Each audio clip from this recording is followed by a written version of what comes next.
Okay, welcome to Calculus. This is Thursday, 416, locating absolute and local extrema. Yesterday, we dealt with just finding the absolutes. Today, we're going to find the local ones or the relative extremes. And recall that the lines tangent at absolute and local minimum or maximum points have a slope of 0. And of course, the slope of any line at any point of any graph can be determined using the derivative of that graph's equation. This was the problem that I left you with yesterday, okay? So what I'd like you to do is take your graphing calculator, pause the video, and get a picture of this right now in your calculator. Okay, if you have a calculator that didn't do it correctly, maybe you entered it wrong, or like I said, for some unknown reason, some graphing calculators aren't doing that correctly. The TI-84 Plus does. I got a picture of it. And right there is what you're looking at. Remember, the restriction was on -1 to 2, okay? So everything here and here is what your picture should look like in your graphing calculator. Now, from this picture, it should be obvious. You've got an absolute maximum there, absolute minimum, looks like 2 of them right there, and a local maximum right in that region of the graph there. Okay, but on assessments, you're going to have to use this or show me using derivatives and substitution, not just by looking at it and guessing. All right. So the first thing you do, if you remember from yesterday's notes, is you find the derivative of your function. Now, here's the answer right here. So you should have got that right there. If you didn't, let's take a look at why. Let me take this here, and we're going to scroll down and figure out the derivative of this right here. Like I said yesterday, it's a product, so g prime of x will equal the derivative of the first product, or first factor, x to the 2/3, multiplied by 2 minus x, and then added to the derivative of the, or added to x to the 2/3, there we go, multiplied by x to the 2/3, multiplied by the derivative of the 2 minus x. If you wrote that backwards, that really doesn't matter because multiplication goes backwards and forwards, okay? But just to stick to how the formula is in the book. All right, so the derivative of 2/3 is bring the 2/3 down and multiply by x to the -1/3. Some of you still struggled with that. Look, you're taking away 3/3, right? That's going to be -1/3. You're taking away 1 from the exponent.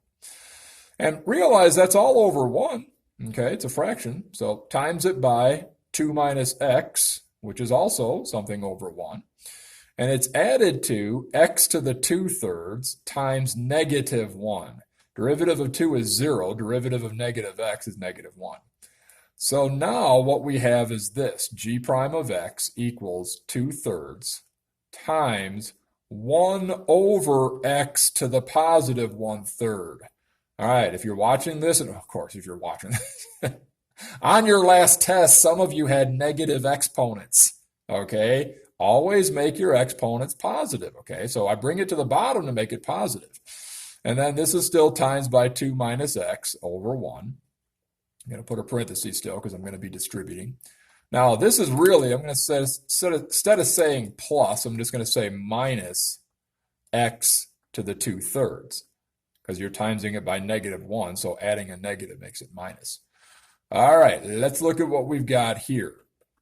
Multiplying straight across, we have 2 times 2 minus x all over 3x to the 1/3 power.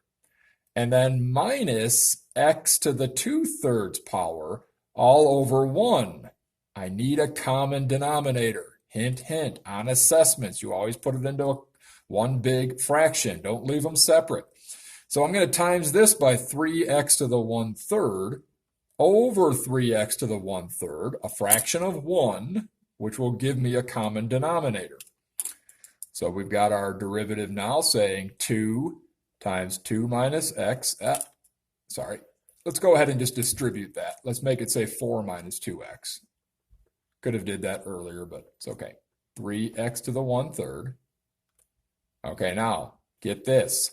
You've got a 1 there times the 3. So that's 3. You've got x to the 2/3, x to the 1/3. What's x to the 5 times x to the 7? Isn't it x to the 12th? If the bases are the same and you're multiplying, you add the exponents.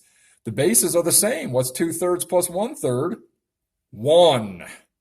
2/3 plus 1/3, 1. All over 3x to the 1/3 power. So look what we have. This negative is going to say 4 minus 2x minus 3x minus 5x, right? And then over 3x to the 1/3. And that's the same answer that I have up here at the top. 4 minus 5x over 3x to the 1/3. Okay, the second part of this now says to take your derivative, okay, take your derivative and determine the value for x that will make the derivative equal to 0 or undefined. Why? Because when the slope of the tangent line is 0 or undefined, you're going to have a relative minimum or maximum point. Okay, these are called your critical values, if you remember from yesterday. So all you got to do is substitute for g prime of x, 0. In other words, what x values will make the derivative, that's g prime, what x values will make the derivative equal to 0? Well, some of you might right away say 0 will. If you put 0 in for x right there, you're going to get 0. No, you're not. You're going to get undefined. Okay, so that's how you get an undefined derivative, is if there's some x value, right, that will make the fraction undefined. You can't divide by 0. So 3 times 0 to the 1/3 is a 0 denominator. So when x is equal to 0, look what you have right there where x is 0. You have a sharp point. Interesting. What do we know about the derivative at a sharp point? It doesn't exist. It's undefined. So we've got one of our answers right now. When x is 0, the slope is undefined. Now, how do you get the other one to be 0? Well, a fraction is equal to 0 when what happens?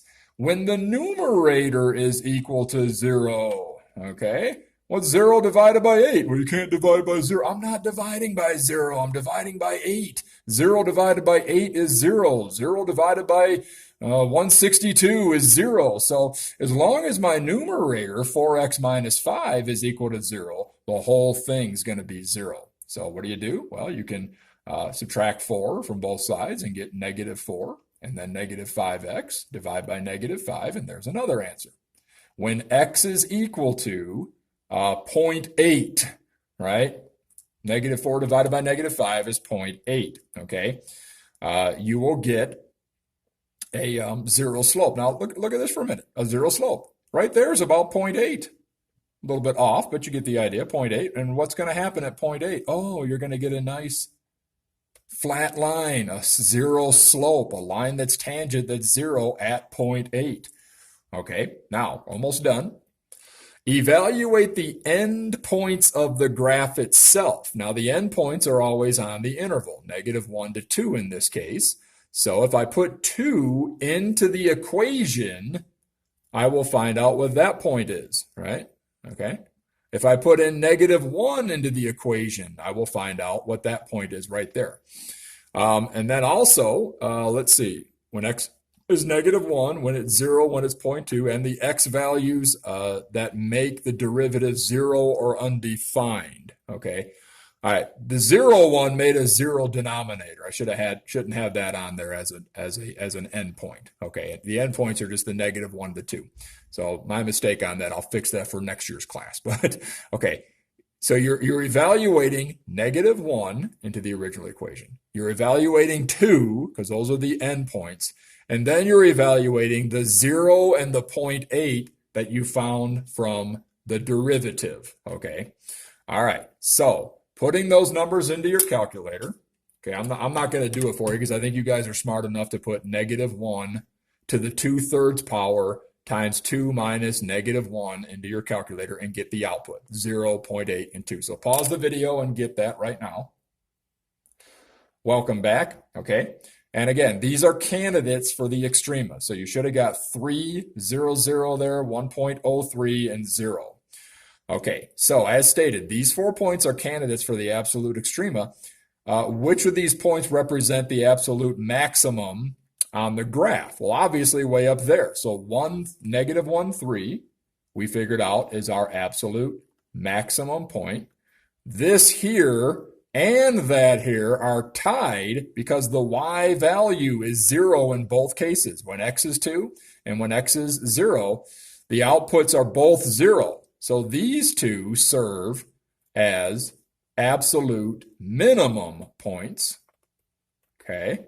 And then obviously this one right in here is your local maximum. Okay. Your local maximum is the 0.8 with the 1.03. All right. With your calculator, evaluate the derivative at x equals 0. Okay, we did that already. Okay. And I just want to emphasize again, because you've got an undefined right there when x is 0, okay, that's one of your critical points. And because this one equals 0, the derivative makes it 0 at 0.8, you've got a critical point. So write that down about critical points if you haven't already.